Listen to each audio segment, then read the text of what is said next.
You look at me, I've tried to be as open as I can.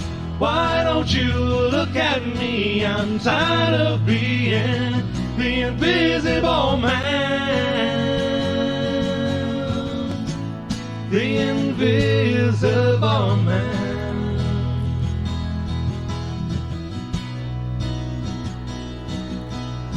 Oh, the invisible man. Well, hello everyone and welcome to another edition of The Invisible Man. My name is Mark David Stallard. I'd like to encourage you all right now, if you will, to like the stream, subscribe, share and all that other good stuff. And hopefully we can build a bigger audience and have a lot more fun in the chat. And of course, I'm joined as usual with my good buddy Ryan Jans. How you doing? I'm doing really well, Mark. I'm glad to be welcoming back the unofficial third member of It's All in the Mind, but we'll get to that in a minute. Excellent. Yeah. So So please, those of you who are watching, to ask questions of me and Gavin, particularly as those great songwriting partnerships, Stallard and George, going back to the very, very early 1980s. So I'm actually now going to be handing over to Ryan Jans, who is going to pretty much take over the hosting of this show. So Ryan, over to you. Prepare yourselves. You can all return from the edge of your seat now. So anyways, as I had mentioned before, we're glad to welcome back the unofficial third member of It's All in the Mind, Gavin George. Welcome back, Gavin. We certainly have played a number of songs that you and Mark had co-wrote while you two were playing together in England. And I believe that you've had your hand in writing a few lyrics or a few things here and there with Mark in the last little while. Am I right? You're certainly right. I mean, it was a challenge that was, I think, laid down by you, I think, originally. Or was it Mark? But yeah, the challenge was there. Considering that I haven't written four songs in the last 20 years, it seemed like a very achievable challenge to take on. And how did you find that challenge? It's one of those times when you value the energy and the some of Mark's qualities, really. My handsomeness. The fact that it's like that he doesn't slow down at all. That you're pretty sure that when he's done, it's just like a light switch. He goes. Yeah. And when he wakes up, it's. I don't know what you're talking about.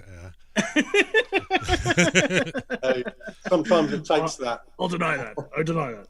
Get away. No pictures, please. There we go. So you guys have got 4 songs that you're going to be doing for us today. Mark, how have you found over the last last while? It's got to be at least, is it about 6 months now that you guys have been back and forth? It's been 6 months. I won't pretend. I'm very disappointed in you, Gavin. We were supposed to do 1 a month. We got 4. It's been 6 months, but still, 4 songs is way better than the 0 we probably would have written had we not started to do this. And of course, we promised everybody else we'll make a big effort to do better for next time. So when we do this again in 6 months, we really hope we'll have 6 more songs. There you go. And how have you found, between the two of you, how have you found the collaborative process? Obviously, you can't jam together. You can't bounce off like Mark and I usually like to do. So then it becomes about recording and passing recordings back and forth. How is that? Has there been a real advantage to that, or has there been a real disadvantage? Like how has that process really come about? I've got to say it's been quite tough, really, because it's all had to come from Mark. It's been quite one way. I've got no voice, so to try and replicate how I would have done it in the past has been pretty impossible, even given doing it remotely. So I've had to just listen to Mark. There's only so much of that you can do before you've just had enough of listening to him. It's been quite. It's wonderful stuff. So it's been quite tough, There's only so much you can listen to Mark before you have Okay. enough. Come on. I'm gonna. We're trying to sell Next music time I here. We're talk trying to to sell this stuff. Sherry, I'm gonna ask the same thing. It's my children. They keep listening to him as well, so they have their input on things. Okay. Oh, I see. So for me, it's been a case of trying to find time to shut myself away. So it's just me and him, and a notebook and a pen, and that's been quite tough. Whereas before, I would have listened to what he did, I would have picked up a guitar, and I would have had his notes, and it would have probably flowed a bit more easily. So it's been probably harder than it could have been, I would say. How about you, Mark? How have you found? Well, I'm finding that I'm producing probably more this last 6 or 8 months, because we wrote a couple of songs before as well, like a couple of months before that as well, right? And I find it that it's I've got lots coming out, and it's with those melodies without any lyrics kind of blocking up, I kind of stop producing. So it's been a little frustrating in that regard, because I know that if we can get a song finished and I can say that's done, I can record it and put it to one side, then I know that one or two more are going to come out. So I'm usually working on 2 or 3. I think we got Gavin's got a couple of new tunes I sent him last week to work on. And I gotta, because this will relate back to how you and I, because I mean, you and Gavin and is all the way on the other side of the world in England, but yet you and I are in the same city, but we still haven't really had a whole lot of chance to play together. There's been restrictions, there's been stuff, so it has been exactly the same process. And so I found it also difficult. I mean, it's difficult now because I'm expecting another kid, right? Or could be any day now. We literally could have another kid in the house. So my time, and then trying to work full time as well, and like it's been a bit of an adjustment. So I mean, I certainly understand the difficulty, especially when you're so used to being in the room and being able to collaborate with each other. Oh, I like what you did there. Or what if we take this and do this, right? And you can't do that over Zoom, right? Like I could listen to him play. He's like, oh, I like that. Here, let me try something here real quick, and we'd have to do parts separate, right? And we couldn't actually play together, and that's part of where the magic happens. Well, you've also unnecessarily embellishing what's going on. Pretty much everything is happening via text and email. I think yes. we met for the first time on Zoom. Was it last week? Just over a week ago, which we're going to start doing more regularly. But so it's even harder than just doing it via Zoom.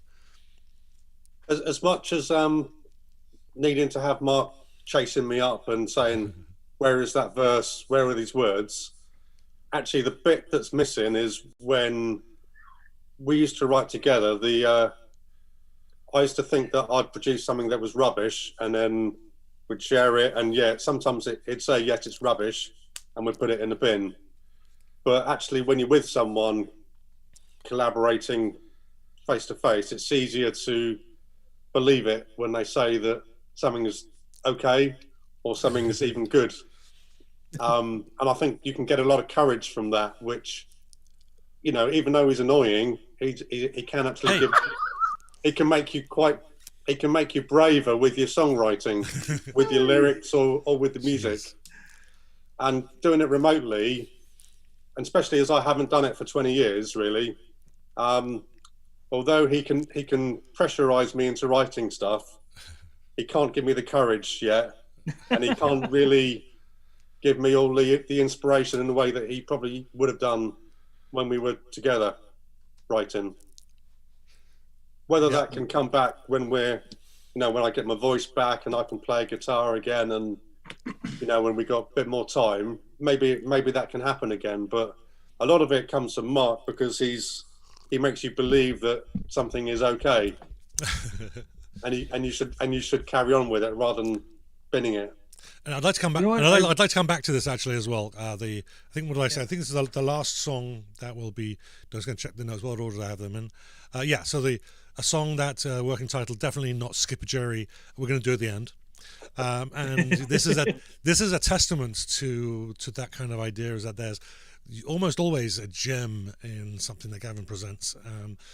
Sometimes the finished piece isn't necessarily it isn't necessarily the thing that's wonderful, but there's something in there that's great. And this last song that we're going to be doing today, so stay tuned, is just a testament to what a good songwriter Gavin can be, and that he can be pulling those melodies out of what would be maybe a chord progression that I wouldn't necessarily have picked myself, but he found a melody in there, and I've now been able to expand it into a bigger, and I think a really, really good song. So stay tuned for that. That's probably the one that's got my attention. That song title is really, really good. Yeah, I won't ruin it for everyone else. We are coming up on 10 minutes, so I guess, Mark, if you want to get yourself ready. We do have one question from the audience so far. I'll just tune up there so you carry on.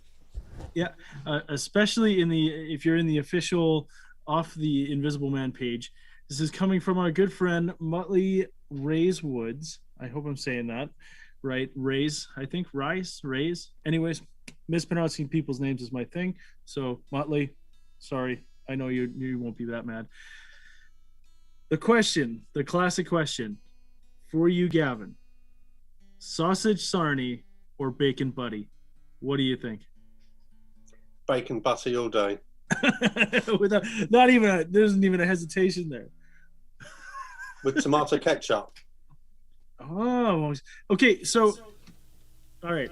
I'm gonna clear something up here. Reese. Okay, Reese. Thank you, Muttley. I think it actually means son of. I see. Right in the Welsh. So yeah. Okay, so I might be wrong. See, ketchup to me I automatically assume it's tomato ketchup. Is there any other type of ketchup? Is that an English thing? Well, I make the point because if I was having a sausage sandwich, it would definitely be brown sauce. Ah, I see. Oh, and you know what? That is what Mark has mentioned that every time is like, if we're doing the sausage route, HP sauce or brown sauce all the way. So okay, I see. He's right. Bang on. I'm learning here. Sounds like Mark. Are you ready to go? Yeah, pretty much. I'll. Good. Yep. Actually, which song did I say I was going to do? Yeah, I know. Where can I run to? Is your first one? There you go. There we are. Just go. Now, I do want to say something for the audience. I'll just switch the screen while I'm finishing the setup there. Just say something to the audience that this is a brand new song. If it seems like I fumbled the words a little bit, or if I messed up the chords, I mean, you don't know. You've never heard this before. Maybe that's how the song's supposed to be. Okay, good. Right, so let's get this back over here. Just get the atmosphere right. There we go. And okay, here we go. So where can I run to? So maybe we'll talk about the ins and outs of this song and how we reached what we did on this. But it's really, it sounds like a breakup song, but it's a little bit more to it than that. Anyway, here we go.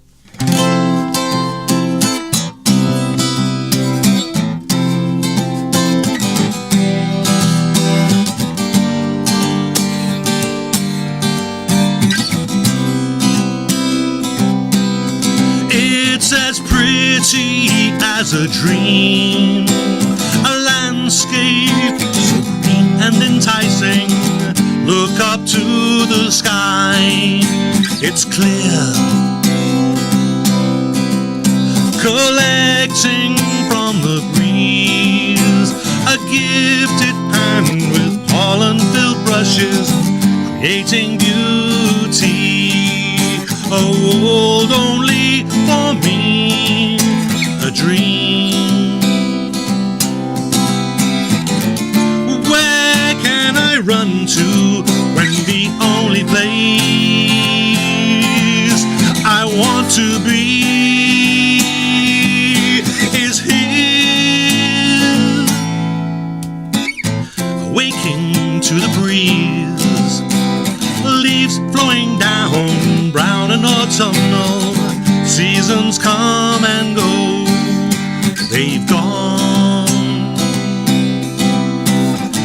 falling from the sky. Not what I expected to find there. Rain beats its fury down. The sun just fiercely growls at me. Where can I run to when the only place I can go is here? The birds once sang to me, now they promise never to come back. Nothing for them here or for me.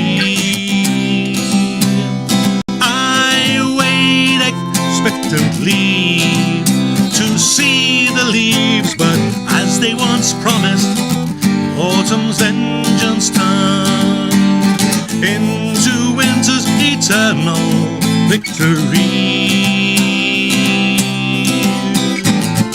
Where can I run to when the only place I can exist is here? So never again dare I close my eyes to what I once saw there. Not too late to change, not too late to believe a dream, not too late to change, not too late to believe a dream.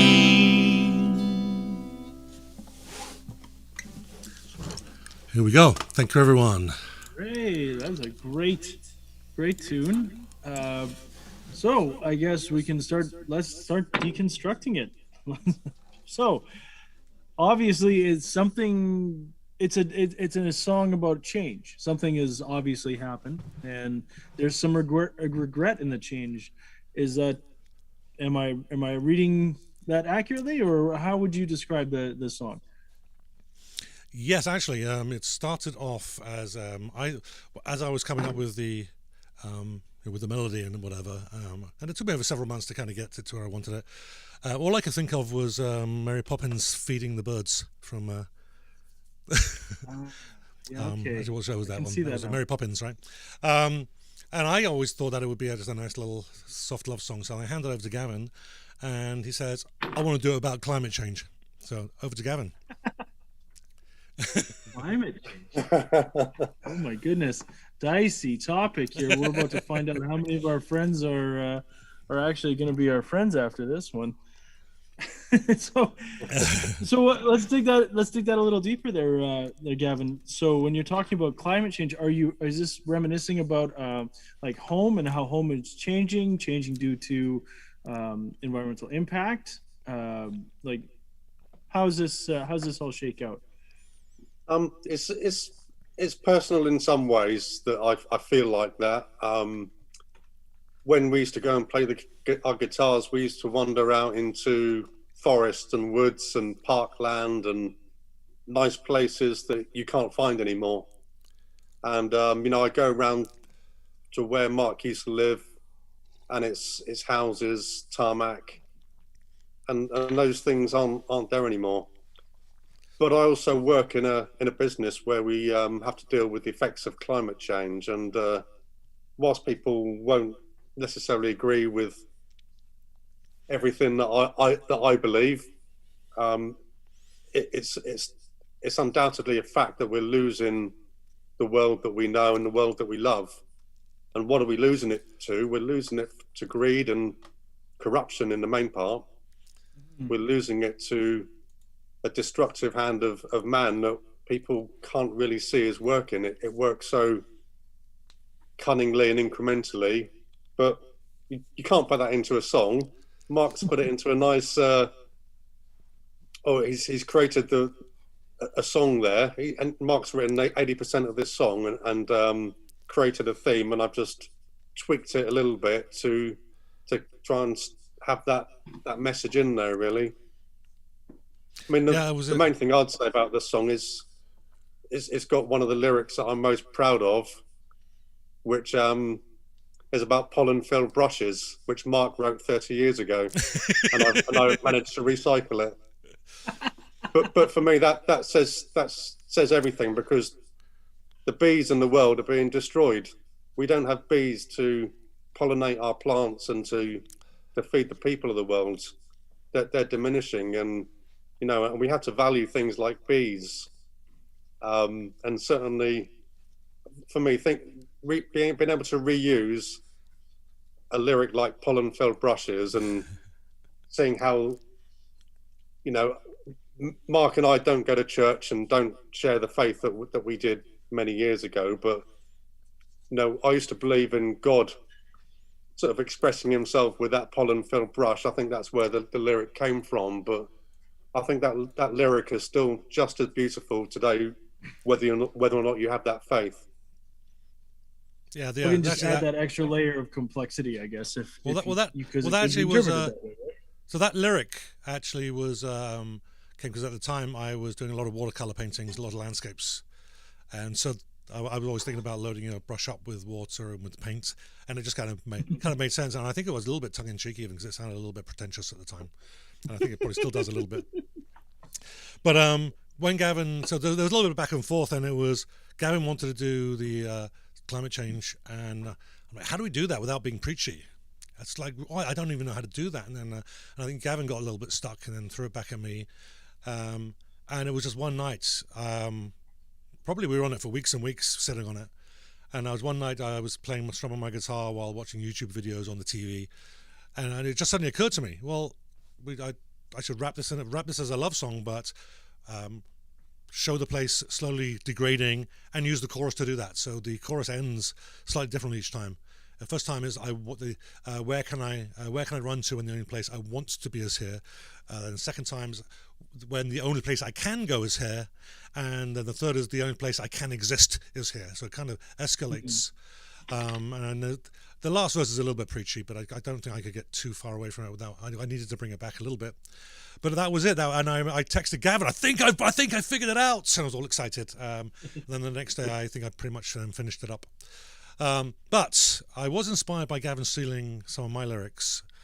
So I actually went out and deliberately stole one of his, and I stuck it at the end. Those of you who have spent some time listening to my music, heard me live at the very least, will know that I use the idea of a dream is very pervasive throughout my lyrics, whether I'm using it literally as something that you see when you're asleep, or whether it's something you'd like to be, or whatever the way you use it. I use that a lot. But Gavin, and that's how that's the first line. It's as pretty as a dream. And then when Gavin said, I'm stealing some of your lyrics, I thought, well, I'm going to steal his. And so the very last line, a dream, is directly note for note taken out of Gavin's song of the same name. How do you feel? It's good. How do you feel about that, there, Gavin? You're okay with that? Yeah, recycling is good. I'm all for it. we have at least two songs that I had written. Two songs for sure that we've performed. I had written with other bands. The bands didn't go anywhere, and so I was like, "Well, we've got it." So we took bits and pieces out of this here and that there, and it's like, "Okay, well, this works and this works." And so that's we made up a dream. Actually, a dream. Gavin's song "A Dream" is actually. Do we write that one together? Or was that just you? I can't remember. Either way, it is a great song. We are going to do. There's actually a really good song. We played it all the time. We will do a cover of that at one point. It's just really difficult to do with one voice. Definitely need some close harmonies. I'm not that great at harmonizing, so yeah. So yeah, no, that's good. I lost my notes here. Hang on a second. Apparently, my computer is smarter than I am. Yes, I will agree. There we go. Oh, are there any comments in the audience there? Apparently, according to Shalim, you are a music thief. We both comments are. Also from Shalim.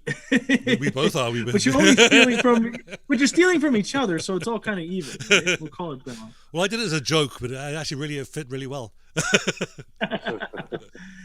So Shalim comments, Mary Poppins reference to climate change. Disappearing green space is actually an issue here in Winnipeg as well. There's a bunch of golf courses that are going to get probably redesignated as development land. So we don't have as much green space as we should in this area. Most of Manitoba is flat and full of green, and we favor it to tear down and put up some houses. So that's it's not just, and that just kind of drives it home. That's not just a UK issue. It's not just a big city issue. You know, here we are in mid-sized city in the middle of nowhere, and we still face the same problems. You know, climate change is a thing that affects everybody, and is there. So, and pollen-filled brushes. Bees are important, and more people are beginning to realize their key in the world, but it's not, but not enough to be aware. So I think he's telling us we all have to become apiaries, right? That's what a beekeeper is, apiaries, right? That's birds. I could wear the big thing. Walk around. Don't sting me. Anyways, I thought that was going to get a better laugh than that. That joke will get edited. Oh, that was a joke. Sorry. Sorry, I didn't know. You should have told me. So next one we're coming up on is we've got another song coming up, but we might as well go. We're 10 minutes past, or what are we at? 10 minutes from where we were. The song is called "Coming for You," and this is actually one that we can actually probably say, if this is the one I'm thinking of, I can say all three of us have had a hand in this one. That is correct. Right? Yes. So I remember having a moment of inspiration.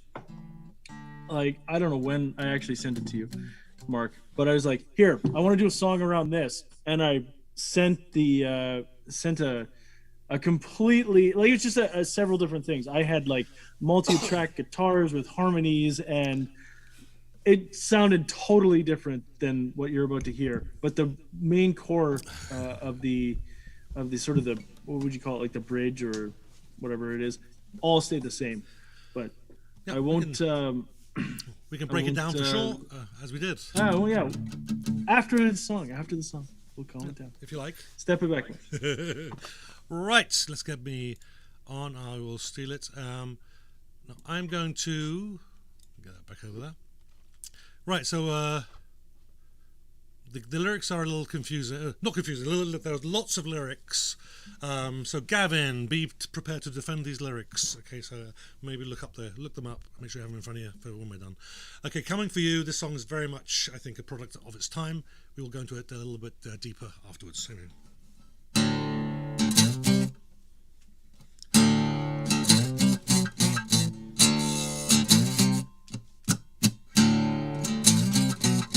It's totally amazing, whatever it is, so I'll share it with a meme. If you like it, you will follow. If you don't, I feel the sorrow and analyze what it means. Fist kicks and furry things, religious nuts and bees that sting. Buy a gun, support the team, it's true, they're coming for you. Have you ever thought of being number one, whether funny or obscene? A leader of thought, ideas being bought, $1 billion through a screen. Stack the deck and then play your trumps. Check your feces when you dump. All helping to define the brand too. They're coming for you. Don't tolerate it, whatever it is. If you see, you should believe. Mass media will follow if they want to borrow some of my celebrity. Come on in and join the tribe. You really need to feel the vibe. Outsiders might try and hide. It's true, they're coming for you. They're coming for you.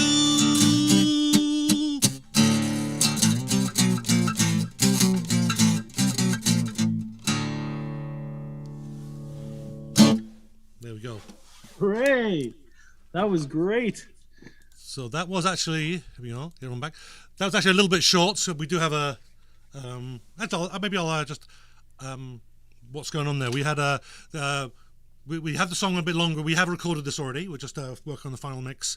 There's a guitar solo. Instead, in place of the third verse, you get the idea. And I don't think if I told Gavin, but I actually merged. It was actually a 4-verse song, and I actually merged the last 2 verses because there was lots of repetition. So, and when I play it as an acoustic, it actually seemed to go on so long, even though it's really quite a short song. So it kind of broke it up and did that artsy thing. So here we go, Gavin. What the hell is this song about? Yeah. Oh, sorry, Ryan. That's your question. I'll back up. No. That's okay, because that was going to be my question. But I was also going to comment. That's twice now you've written a song about bees. Because there's apparently bees that sting in it. So, bees again?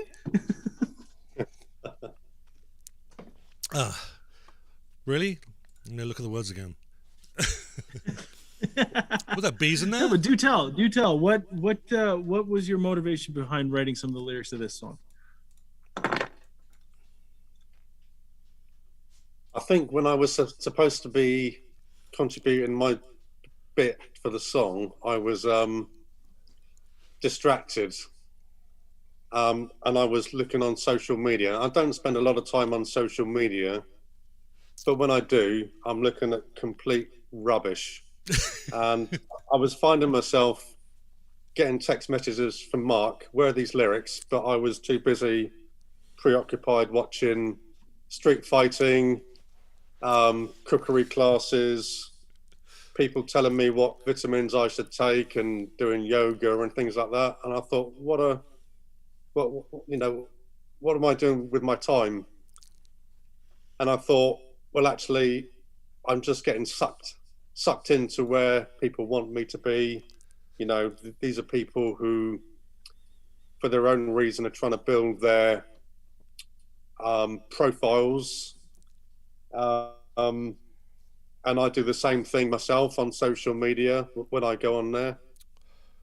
And I wasn't really sure what it was all about. So I just thought I'd just chuck it all down, really. I kind of had a few memories of the way that Ian Dury and the Blockheads used to write some of their lyrics just as long lists. And I thought this was, rather than trying to write any coherent lyrics, I'm just going to write like a long list and see what sticks. That's it, really. There you go.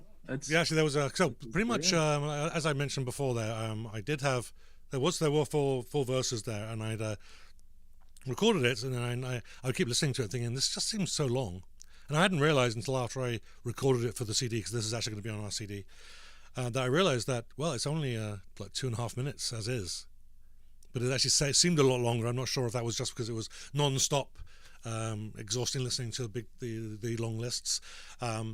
But anyway, one of the verses. So one of the lines that Gavin, I only changed one line. I think pretty much. No, I think I made sure that the last lines rhymed with "They're coming for you," because they didn't rhyme. So I did a little tweak. But one line that I insisted we change, just because it would have completely dated the song. Right now, it would seem completely dated even now. So this was back beginning of January. The line was. Was it Bill Gates and Donald Trump was in it, so I changed that to stack the deck and then play your trumps. Now I changed that just because it dates the song already. By the time we get it recorded, it's going to be, it'll probably be later in the year before it gets out there. People are going to be listening to this next year. It's going to go, this is really old stuff. I don't really think it necessarily added, but I did want to keep the rhyme, because the rhyme for Trump. I don't know if you caught it. I just loved it. Check your feces when you dump. I thought that was wonderful. That was brilliant and inspired. I loved that. So well done, Gavin, for that one. I've never had a feces and dump in that context in a song ever. That was yeah. Gavin, did Mark play you the original song that I sent him, or did he re-record just a basic track for you? I think I had a basic track with sort of words that just made the tune. Yeah. Okay. Yeah, it was just an acoustic guitar. I was just playing it on. No, that's pretty much as I did, but not as practiced. I'm sure it sounds really, really rough. But yeah, and I just ad lib whatever was there. And I think "Coming for You," I think, was in the ad lib, as I recall. It might be, yeah. Well, and it does kind of. I remember because I wrote it, and I again I had taken it sort of like that chord do was as never left, but I had taken that, I transposed it, and made that sort of like the melody of the song, and it just was overkill. And Mark absolutely took it the right direction. But that's a lot of times I'll just put here. This is what I've come up with. If it works or it doesn't, right? And or maybe part of it works. And like we were mentioning before, you'll take this and you'll take that. Well, let's. This is good, but it doesn't fit here. So let's shelve that and put that for a different song, and then use this one here, right? So I'm kind of glad you didn't, because it was also way slower. So slow.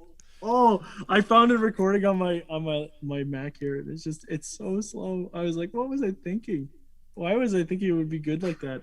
I think what was happening is I could play it as long as I played it in the root, whatever key we're going to be in, I'd be fine. I could just play it. But as soon as I transpose it and then had to think of a harmony for it, I was like, no, this is just too fast. Okay, whatever.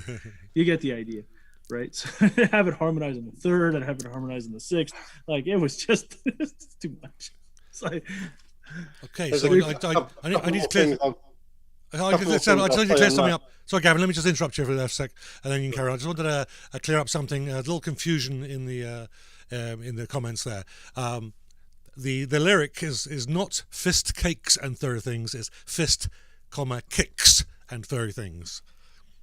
Anyhow, there was some confusion over what that meant, but it did sound interesting. Whatever a fist cake I don't know. is. I kind of think I want it to be fist cakes, because that just adds to that absurdity.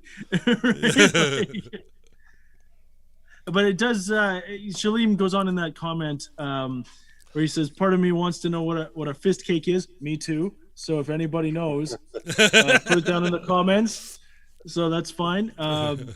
And part of me doesn't. The song captures the zeitgeist of the absurdity of social media, and like that, I think that just nails it.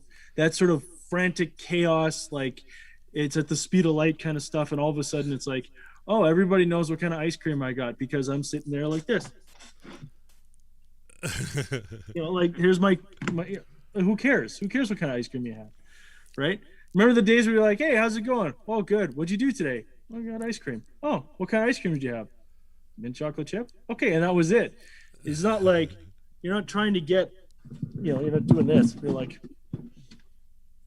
here we go. Oh, yeah, that's it. Perfect, like there. Oh, yeah. Oh, if I do it like this, it's more dynamic. And it's like, oh, whatever. Like, none of that matters, right? Who cares what kind of ice cream you have?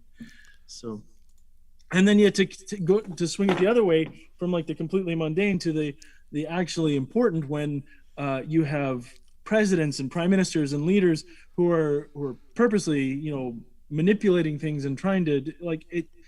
But then again, calling back to our conversation off air, you got people who are only telling you partial truths, people are out lying, and then there's misinformation, and then it's a thing, man. It's just.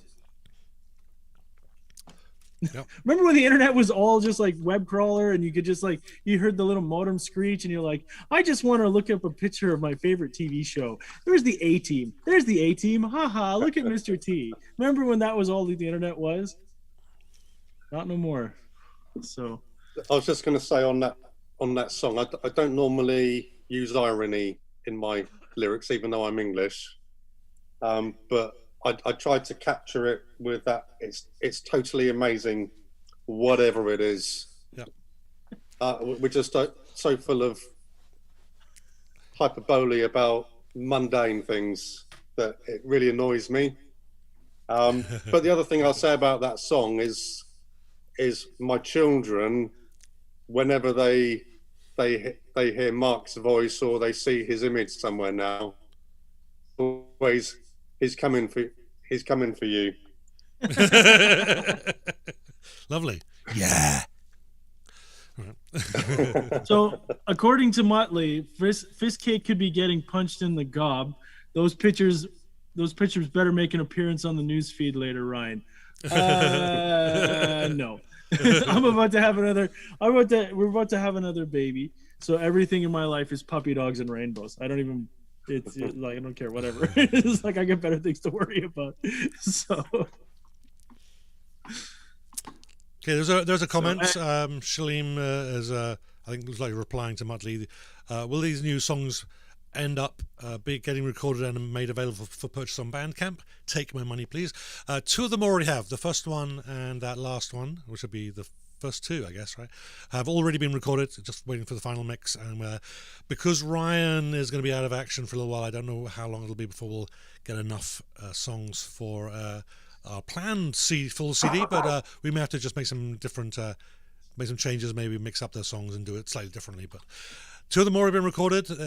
One of them, I think two of them have actually only been finished recently within the last few weeks. So we haven't had a chance to record them yet. But yes, definitely. You'll be able to buy them. Yes. Yeah, absolutely. And we will happily take your money anytime. So please send it. And that's as good of a segue as we're going to get. So why don't we go on? Mark, we're down to 15 minutes left in the show. Did you want to go with song number 3, or did you want to skip right to the end and go with the really awesome title? No, let's let's I don't think we have a lot to say about the next song.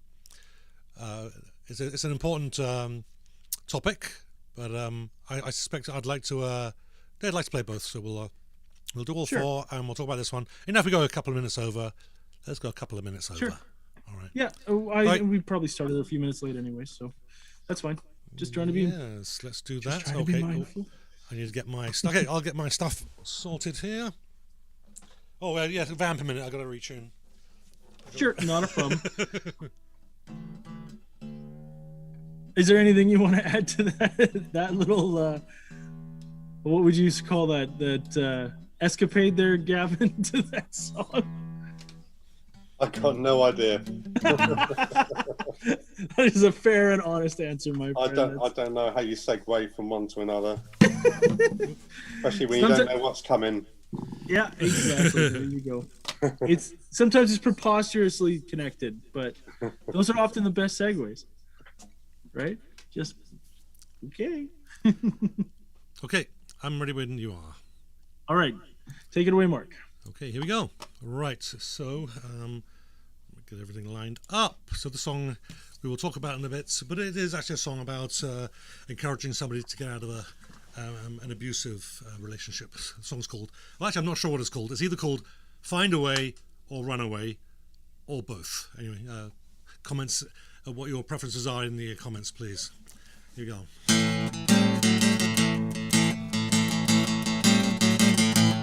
Find a way how, find the path and get out. Oh, find a way so you can break the bonds that held you there so long.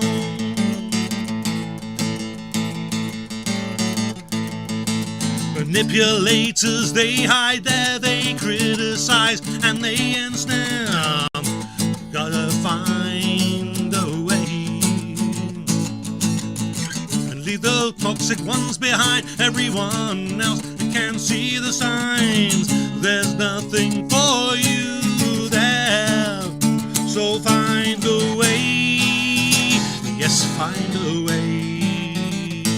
Find a way out. Find the path and get out. So find a way so you can break the bonds that held you there so long. Fences are tall, barbs are sharp. Take a step and make a start. Pick your roots and dig away. Go underneath if you must, over or around. But you have to trust that you can find a way to run away. Run away. Run far out. run far away and stay out. Run away, so far you'll never ever find this place again. Now you've squeezed beyond the walls, keep on running even if you fall. Now that you have found the way, once you're out you can relax, but there can be no looking back. Now you're out, you have to stay. Now you found the way. Find a way. Find a way out. Find the path and get out. Oh, find the way, so you can break the bonds that held you here so long. Run away. Run far out, run far away, and stay out, oh run away. So far you'll never ever find this place again. Run away, run away.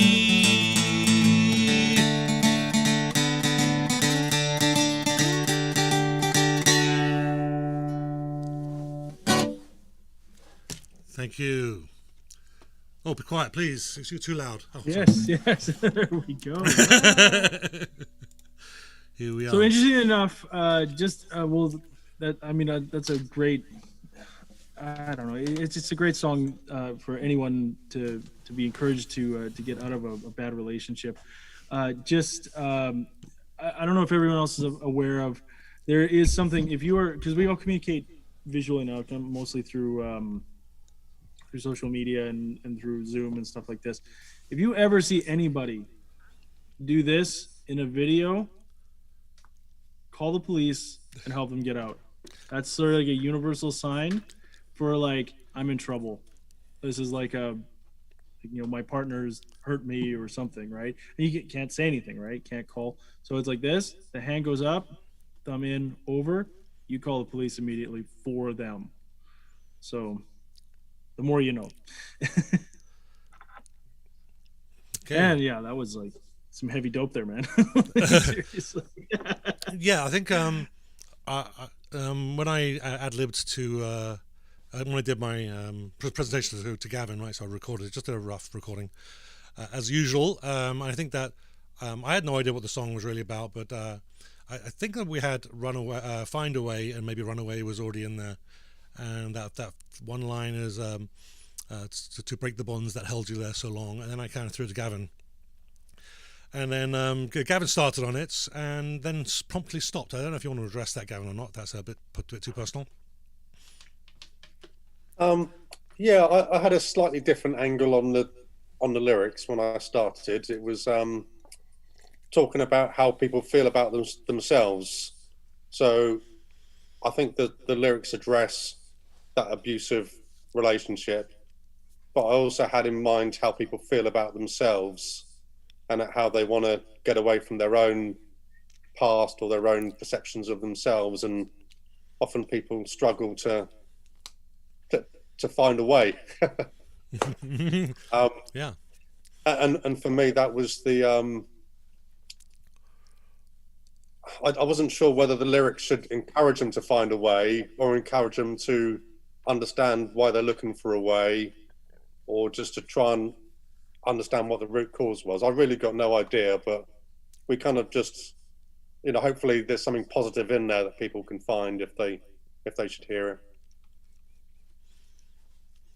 Yeah, and I we could that take would be too much of a problem. We could have taken Mark, that. I remember. We could have taken that route, Gavin. Yeah. Hang on a sec. Just want to say, if you could have taken that route, Gavin, had you carried on writing instead of leaving it to me to finish. I remember us messing around with this riff. When was this? It would have been, I can't remember. It was a while back. I remember playing around with that riff a bit, but we never really went anywhere. Yeah, I no, think we did. that was probably just before everything got shut down. I think. Yeah, probably would have been January, December, January. Over a year. I've been playing with that riff, And it was I had no idea what to do with it. And I was struggled. We jammed. I think Roxanne Ragu, who was on the show end of last year, I jammed with her, which we tried to do something with it, and just kept hitting the brick wall with it.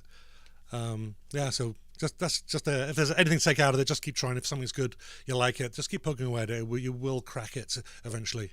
You will find a way. Mm-hmm. Yeah. The audience is laughing. It's not me who's just having problems landing a joke.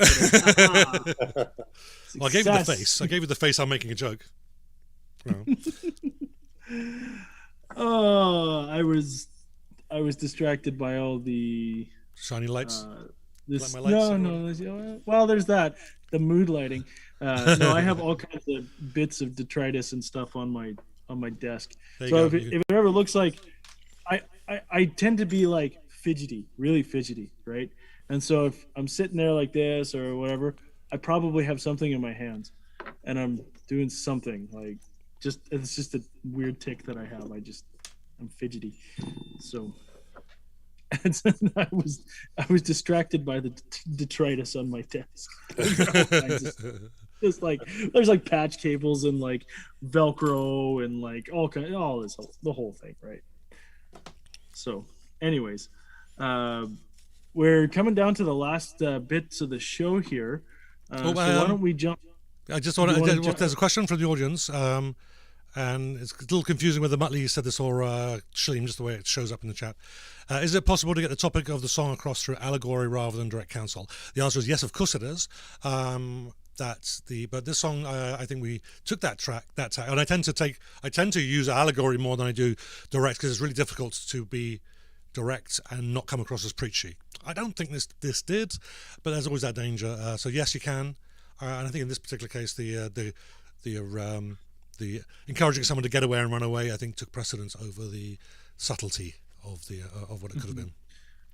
Well, and subtlety in that case may not be the right approach. Sometimes you do just have to tell someone to be like, "Get out now!" Like, there's no way to be allegorical about that.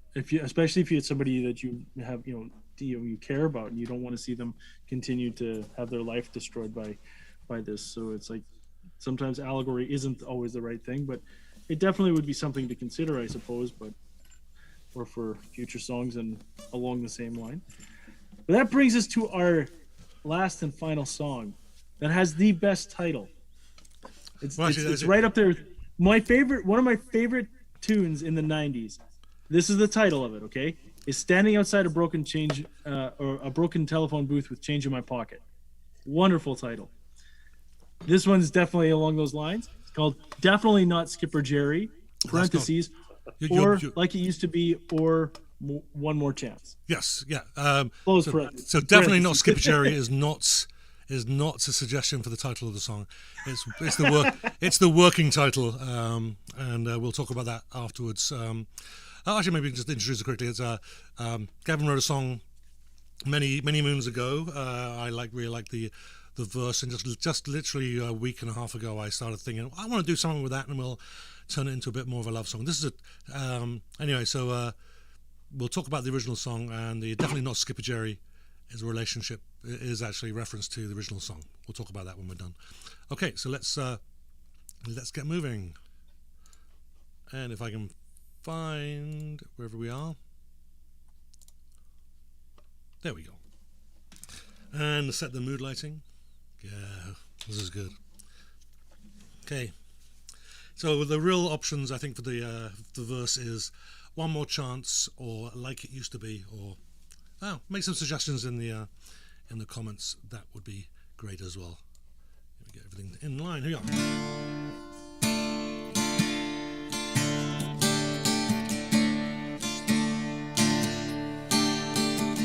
The distant sail fades into the misty haze, so cold I can hardly breathe.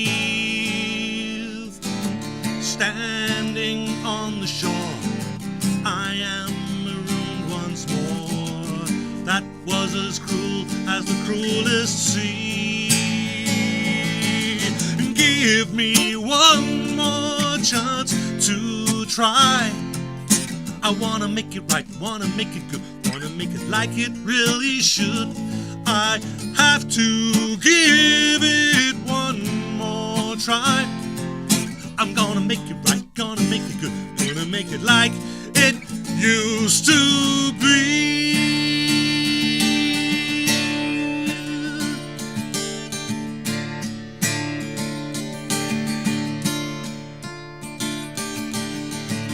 The true chill wind that blew, I ignored, which passed straight through, left me shivering inside. There's no shelter here, sand is vast, no soul is near. My companion is the receding tide. Oh, give me one more chance to try. I wanna make it right, wanna make it good, wanna make it like it really should. I have to give it one more try. I'm gonna make it right, gonna make it good, gonna make it like it used to be.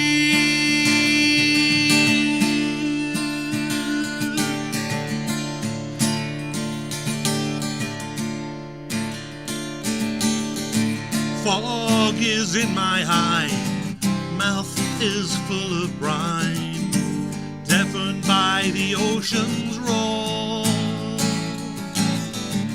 And as the weather groans, I know the only way back home is to drop onto my knees once more. So give me one more chance to try. Oh, I wanna make it right, wanna make it good, wanna make it like it really should. I have to give it one more try. I wanna make it right, gotta make it good, gonna make it like it used to be. Oh, give me one more chance. I wanna make it right, wanna make it good, wanna make it like it really should. I have to give it one more try. Gonna make it right, gonna make it good, gonna make it like it used to be.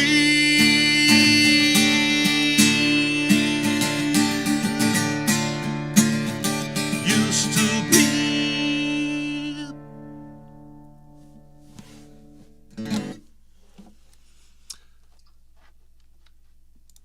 All right. There we go. So, where does Skipper Jerry factor into this? Do tell. Who is Skipper Jerry first? Fill us in on that. Gavin is. Gavin I Skipper love it. Jerry. Jerry was his name. Yeah, sailing was his game. It was a terrible, terrible song I wrote when I was probably 19, 20 years old. Terrible. When Mark said that he was reworking it, I thought he'd gone barking mad. Like even more barking mad than normal. I mean, what is it today? Is this I go for Ryan. That's our thing, not me. I'm safe. So the verse I've never particularly liked. The chorus was awful. The lyrics were probably the worst lyrics I've ever written, and he was trying to bring this song back to life. So he played this to me, and I thought, actually, yeah, he's got it right. The tune for the verse is okay. It kind of lets you drift in a little bit into the song, but I think what he's done with the chorus is really, really good.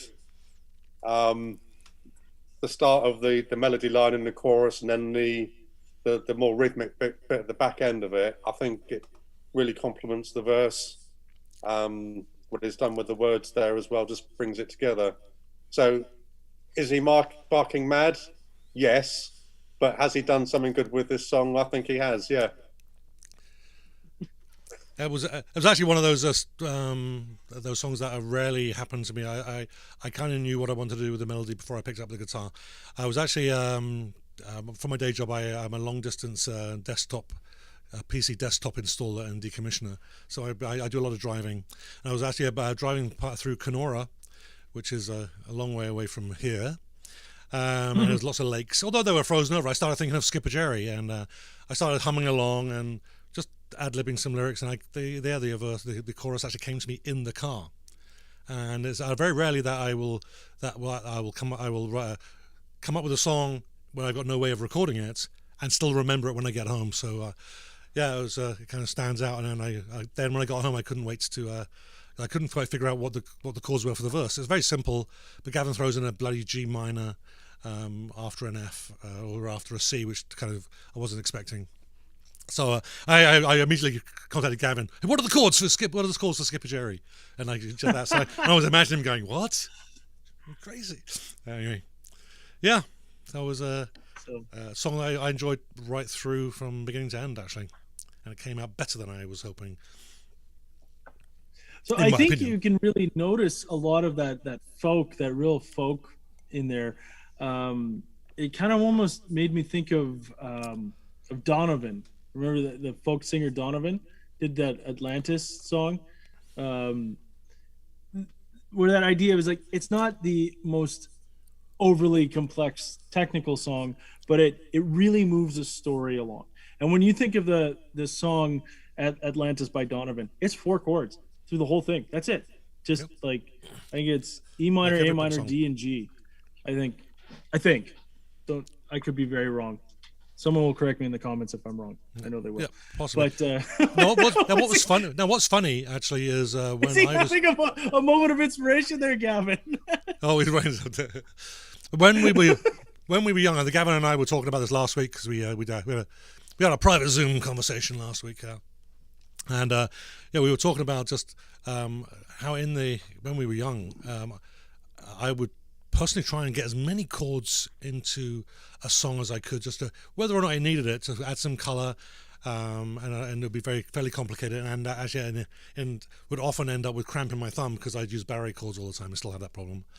And now I'm taking a different, trying to challenge myself lately, and I've mentioned this on the show, trying to use as few chords in a song, or at least you could, doing something interesting with the fingerstyle, but so you could play with 2 or 3 chords if you were strumming along, right? And I'm to try and challenge myself.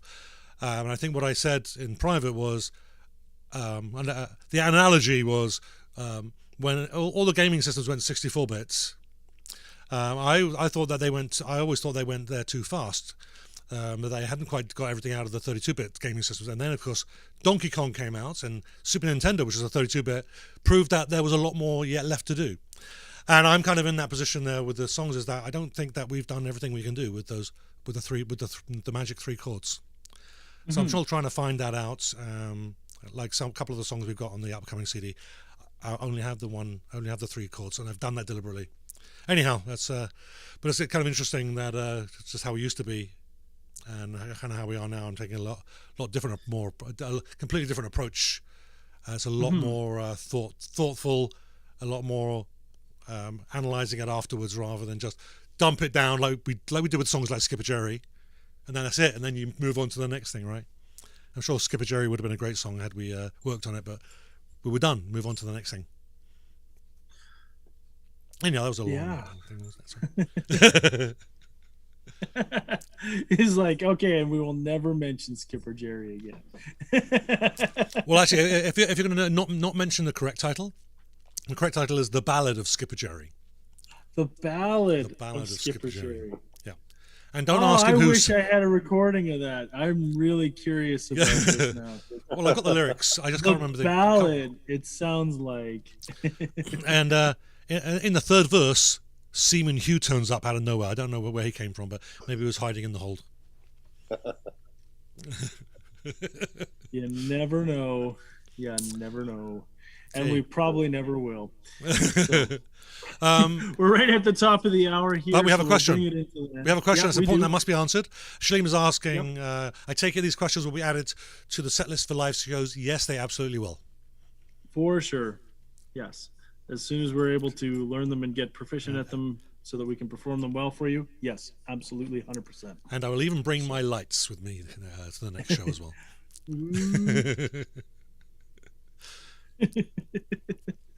Right on. Well, it's been a good solid hour. So great music that's come up. I'm sure lots of our fans in the audience are waiting with bated breath. So I better get on what I was supposed to do.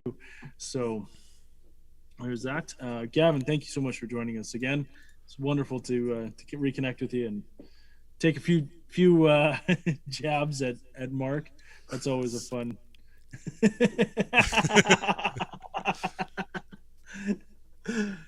Poor guy, he's got both of us now teaming up on him. So. Yes. Actually, completely change the subject. Chris Slady says he was envisioning the last song as a video. So yeah, send me your thoughts. What were you thinking, Chris? Yep. Absolutely. Yeah, but I think there are some other comments that I can reply to in the text in the chat afterwards. You bet. Well, I think that's probably as good a place to land. But before we go, for anybody who is watching and wants to get a hold of us, information, if you're looking at Facebook, we look up. If you're looking at YouTube, you look down. All our information. Actually, I didn't put the you contact didn't information. Put it in there. I didn't put it in there because we were rushed and I'm on a different computer, so which is good because the show goes. If you're watching this, see that thing on the bottom there, the invisible man. Oh, is it that way? Yeah, that way. So, yeah. I know. I'm just going to do this. The invisibleman.ca. There you go. Yeah, invisibleman.ca. And go check it out. Links to everything from there. And that's where you can find us on everything. We're on Facebook, YouTube, in the name invisibleman.ca. They'll get you where you need to go. Mark, thank you very much, everybody. Before I lose us some fans. Yeah, big thank you to everybody that's been hanging out there, particularly Muttley, Chris, Shalim, and I didn't see any other names coming out very often anyway. So big thank you for those active in the chats. It's been very much appreciated. And Chris, yes, let's chat over coffee about your ideas for the video. Gavin, do you have any thoughts? Any last words? I think you need to keep at me, and we'll do some more songs. Absolutely. So I do have you penciled in to come back in 6 months. So we'll finalise that after as soon as we're done. So don't go anywhere, Gavin. Okay, thank you very much, everybody. Don't forget, if you've enjoyed the show, please like, subscribe, share, and all that other good stuff. Let your friends know. And of course, stay tuned to the Invisible Man, whether on Facebook or YouTube. You can follow us, of course, on the website as well for any updates, and we will let you know when songs have been recorded and are ready for download, or when we do live shows or even a physical CD. We'll let you know about that stuff. But in the meantime, we'll catch you next week with Jennifer Millot. Ryan's almost certainly not going to be here, and I may have a guest host with me. We'll find out then. Thank you very much, everybody, and catch you all next week. Bye-bye.